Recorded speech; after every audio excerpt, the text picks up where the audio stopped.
இன்றைக்கி நம்ம பீட்ரூட் பொரியல் தாங்க செய்ய போகிறோம். பீட்ரூட் பொரியல் பார்த்திங்கன்னா நம்ம வந்து எல்லாருமே சாப்பிட்லாம். ஆனால் குழந்தைங்களுக்கெல்லாம் இப்போத்துலேருந்தே கொடுக்க ஆரம்பிங்க. இப்போல்லாம் வந்து ரத்த விருத்தி வந்து ரொம்ப கம்மியாக இருக்குதுங்க. ரத்த சுரப்புலாம் வந்து கம்மியாகுது.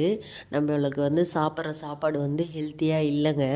ரத்தம் வந்து எந்த அளவுக்கு புதுசாக வந்து நம்ம உடம்புல உற்பத்தி ஆகுதோ அந்த அளவுக்கு வந்து நம்ம சுகரோ வேறு எந்த ஒரு நோயும் வராதுங்க. தேங்கி போகிற ரத்தத்தில் தான் நம்மளுக்கு வந்து மாசு அந்த அழுக்கு சேர்றதுனால நமக்கு எல்லா நோயும் வந்து இருக்குங்க. ரத்தம் வந்து உற்பத்தி ஆகணும்.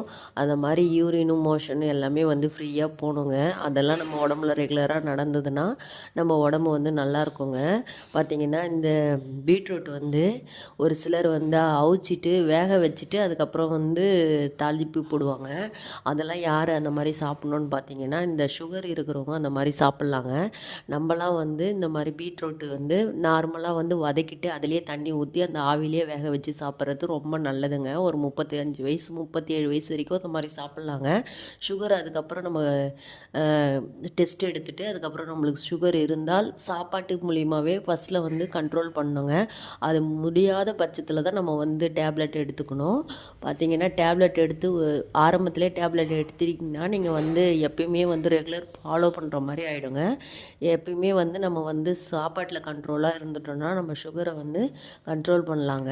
மருந்து எடுக்கிறதுக்கு முதல்ல நம்ம வந்து இருக்கிற இருக்கிற சாப்பாட்டிலே வந்து நம்மளை வந்து நம்ம பார்த்துக்கணுங்க. சாப்பாடு எடுத்துக்கிறதுலேயே நம்ம வந்து கண்ட்ரோலாக நம்ம உடம்ப வந்து வச்சுக்கணுன்னா அது வேலையை அது கரெக்டாக செய்ய ஆரம்பிக்குங்க.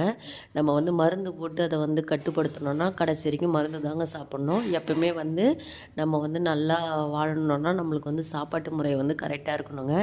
எதையும் பார்த்து செஞ்சு நீங்கள் வந்து செய்யாதீங்க. நம்மளுடைய பாரம்பரிய உணவு நம்மளுடைய குடும்பத்தில் எப்படி செய்கிறாங்களோ அதை முறைப்படி நீங்கள் வந்து சின்னதுலேருந்து சாப்பிட்ருப்பீங்க. திடீர்னு ஒருத்தவங்க வந்து செய்யறத நீங்கள் வந்து செஞ்சு சாப்பிடாதீங்க. அது உடம்பு ஏற்றுக்காது. அதனால் ப்ராப்ளங்கள்லாம் வந்து அதிகமாக வருங்க. பார்த்திங்கன்னா நம்ம வீட்டில் இன்றைக்கி பீட்ரூட் பொரியலும் லெமன் சாதம் தாங்க செஞ்சேன். இந்த வீடியோ பிடிச்சிருந்தா லைக் பண்ணுங்கள்.